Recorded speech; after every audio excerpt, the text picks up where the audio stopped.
For crying out loud, what is wrong with my family and creepy stuff always happening to us? Sorry. Let me elaborate. I'm Sally Goodman, one of the 3 Goodman siblings. The other 2 are John Goodman and Henry Goodman, my brothers. Lately, freaky things have been happening to us. First, John gets haunted by some insane ghost hag. Then a freaky mutant girl's face is staring through Henry's living room window. I prayed to God that nothing would happen to the 3rd of the Goodman siblings. But nope. Something just had to happen to me.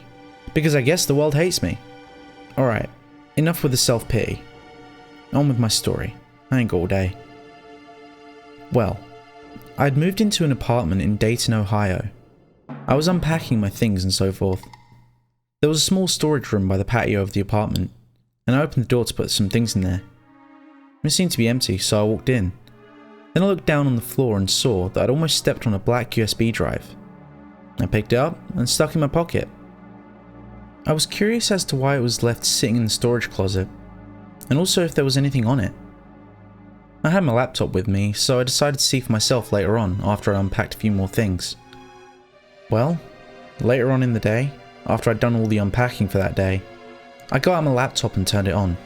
It didn't have an internet connection, since I still needed to get Comcast to transfer over my cable and phone services over to my new home. Just in case there were viruses on the drive, I loaded up Windows XP on a virtual machine. I plugged in the USB drive, and it did the usual auto-run thing, prompting me with what I wanted to do. I chose to open the folder and view the files. What was in the drive seemed to be files for some kind of game. I ignored those and actually found the game, which was named Knob.exe. I opened up the file and a new window popped up. It was the game. It seemed to be some kind of 16-bit platformer game. You controlled some stick figure thing and guided him through the levels. There was no title screen or anything, it just went right to the first level. The level was some city streets or something, and you had to avoid traffic to get through the level. The really weird part was that every now and then someone walking along would notice the stick figure and scream bloody murder. The stick figure would then proceed to grab the person and strangle them to death. I got through the first 4 levels, but then I got to the 5th level. Instead of a city street, the stick figure was standing inside a storage room. My heart skipped a beat when I realized where it was. It was a perfect 16-bit replica of the storage room I'd found the USB drive in. Without me even moving him, the character walked over to the door and opened it. He went outside and the scene transitioned to another familiar place, the patio just outside my apartment. Out of paranoia, I looked through the glass door leading out to the apartment patio, and to my horror, somebody was there. It was the most disturbing creature I'd ever seen. He was completely naked and hunched over like a gorilla. He was horribly skinny and so pale, it looked like he'd never seen the light of day in his life. Black fur grew along his spine, and his face, he wore an expression of unspeakable malice and insanity. His mouth was 2 times the size of a normal human's mouth. His teeth were huge, and his evil smile stretched up all the way to his forehead.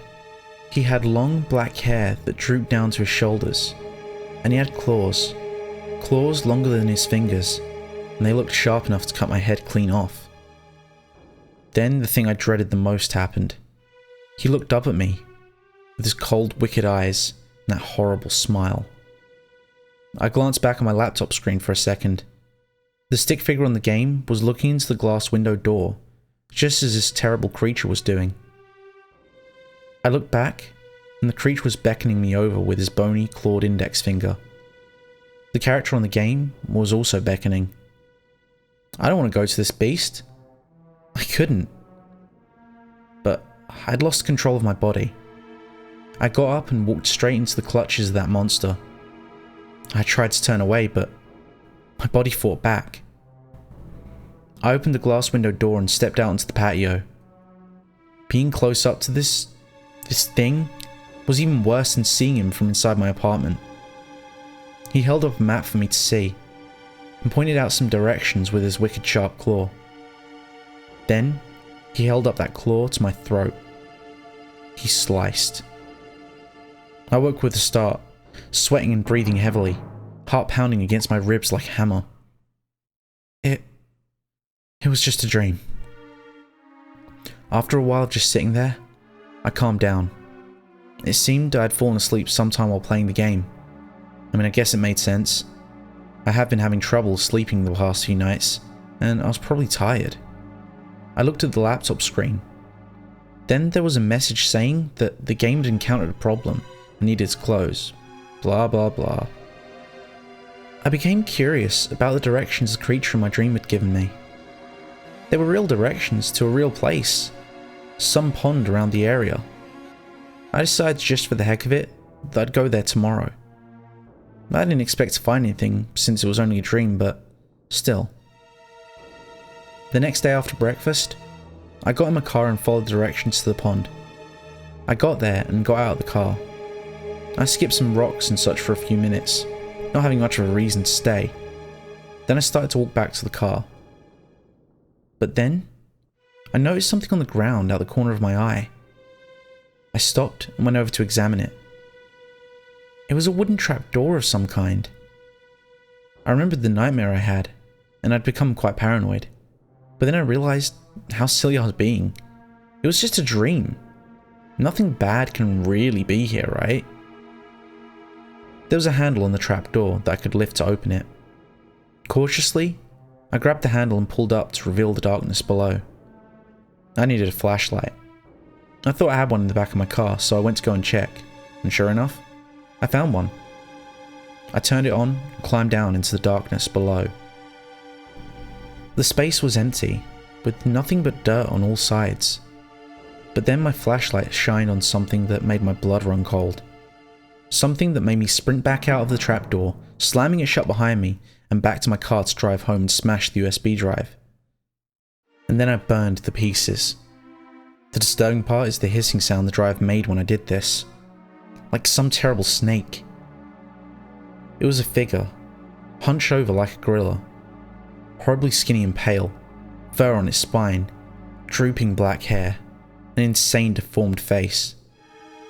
It was the creature from my nightmare. And he was looking right into my eyes. The following was taken from a newspaper article. Several sightings of a horribly mutant humanoid figure wandering the streets of Ohio cities have been reported. The supposed witnesses describe it as being a pale figure, hunched over like a gorilla, having black fur along its spine, vicious claws and long black hair, and a terribly large mouth, and an expression of pure malice and insanity. Some witnesses report seeing it strangle people to death, seemingly at random. It would be easy to dismiss these claims as some sick joke, if it wasn't for the sudden and mysterious deaths of several people. Every person who had died has been identified as strangled to death. John Goodman says, "Hey Sally, thanks for sending this to me." More of this creepy crap. I've never been superstitious, but I'm seriously starting to think we're cursed or something. This chain of freak shows that's been going down lately can't just be dumb luck. Henry Goodman says, "Yeah, we seem to be attracting the paranormal like magnets.